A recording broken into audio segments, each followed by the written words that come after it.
बोलेगा जय, जो नहीं बोलेगा जय उसकी होगी छोरी छह। थंबनेल और टाइटल देख के आपको पता चल ही गया होगा कि हम किसके बारे में बात करने वाले हैं।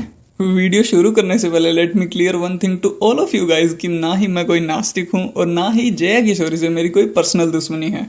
ये वीडियो मेरे खुद का ओपिनियन है, पर्सपेक्टिव है इस टॉपिक को लेके। तो जया किशोरी के जितने भी चाहने वाले हैं कृपया करके इस वीडियो को दिल पे ना ले। Oh my God, bro. Oh, hell no, man. तो क्या आप लोग तैयार हैं एक पुण्य आत्मा से मिलने के लिए? तो मिलिए इनसे। इनका नाम है जया किशोरी, जो पेशे से स्पिरिचुअल गुरु, सिंगर और एक मोटिवेशनल स्पीकर है, जिनके इंस्टाग्राम पे 12 मिलियन और यूट्यूब पे करीब 4 मिलियन प्लस सब्सक्राइबर्स है, जो अपनी कथाओं में मोटिवेशन और स्पिरिचुअलिटी से रिलेटेड लोगों को लेसन्स देती है। वो लेट अक्टूबर 2024 में एयरपोर्ट पे स्पॉट की गई, जिसमें कि उन्होंने डियोर का बैग कैरी कर रखा था, जिसकी कीमत 2 लाख रुपए थी। अब देखिए, प्रॉब्लम बैग की कीमत से नहीं थी, बल्कि ये थी कि डियोर का बैग बनाने के लिए गाय के बछड़े की चमड़ी का यूज किया जाता है। और जहां अपनी कथाओं में जया किशोरी के द्वारा गायों पे कुछ इस प्रकार की टिप्पणियां की जाती है। मैया, गैया को कभी सिर्फ पशु मत कहना, वो सिर्फ पशु नहीं है। एक तरफ तो इनका कहना है कि गाय सिर्फ एक पशु नहीं है, और दूसरी तरफ ये, यानी इनका कहना है कि पशुओं की रक्षा करो लेकिन उसे गाय के बछड़े को छोड़ देना। अरे क्योंकि उससे ही तो मेरा डियोर का बैग।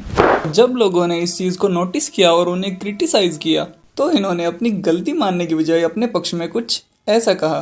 तो जो बैग की बात है, bag is a customized bag, और जो सबसे पहली चीज लोग कह रहे हैं कि लेदर है, उसमें कहीं भी लेदर नहीं है।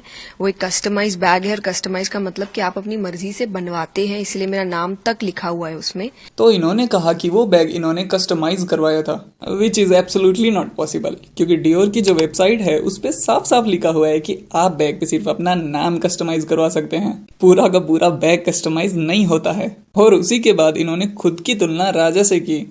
अब एक राजा है, क्या वो सोने के जेवर नहीं पहनते थे? क्या वो मुकुट नहीं पहनते थे? अरे दीदी, राजा दान करते थे, लेते नहीं थे।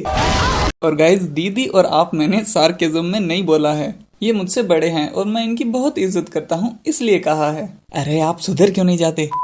हे फ्रेंड्स, इसी से रिलेटेड मेरे पास एक स्टोरी है। Back then I was in 3rd और 4th क्लास आई गेस। तब ये टीवी पे आते थे, आज था या फिर एक संस्कार टीवी करके चैनल था, उस पे आते थे। तो घर का सारा काम होने के बाद दोपहर में मेरी मम्मी और दादी माँ बैठ जाते थे टीवी के सामने इनको देखने के लिए। स्कूल की छुट्टी होते ही, बस से छूटते ही मैं आता था दौड़ा दौड़ा कि मैं तो ओगी देखूंगा, मैं तो डोरेमोन देखूंगा। सामने आते ही टीवी पे होती थी जया किशोरी। मुझे ओब्वियसली कार्टून्स देखने थे, पर क्या करें, ना चाहते हुए भी कॉम्प्रोमाइज करना पड़ता था। ये आपने बिल्कुल ठीक नहीं किया किशोरी जी। कल बिस्कुट को भी पार्ले जी कहते हैं। टीवी देखते देखते मेरी मम्मी और मेरी दादी माँ दोनों कहते थे कि देखो कितनी अच्छी बच्ची है ये, कितनी अच्छे से कथा सुना रही है, कितनी समझदार है, कितना ज्ञान है इसको। तब मैं छोटा था और मुझे भी ये लगता था कि ये दीदी सच में कितनी ज्यादा स्पेशल है, और अभी समझ में आ रहा है कि हाँ यार, ये सच में कितनी स्पेशल है। इसीलिए तो ये एक कथा का 10 लाख रुपए चार्ज करती है। Emotional damage.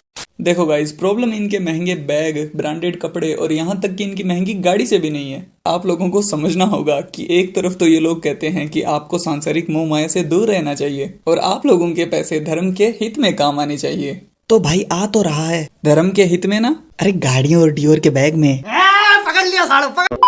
और कुछ इसी तरह इन्होंने धर्म को बिजनेस बना रखा है, दूसरों को मोह माया से बचो कहना और खुद अपनी कथाओं के लिए लाखों रुपए चार्ज करना। महंगी गाड़ी, ब्रांडेड कपड़े, अच्छी खासी लाइफस्टाइल, काफी स्कोप है ना इस फील्ड में।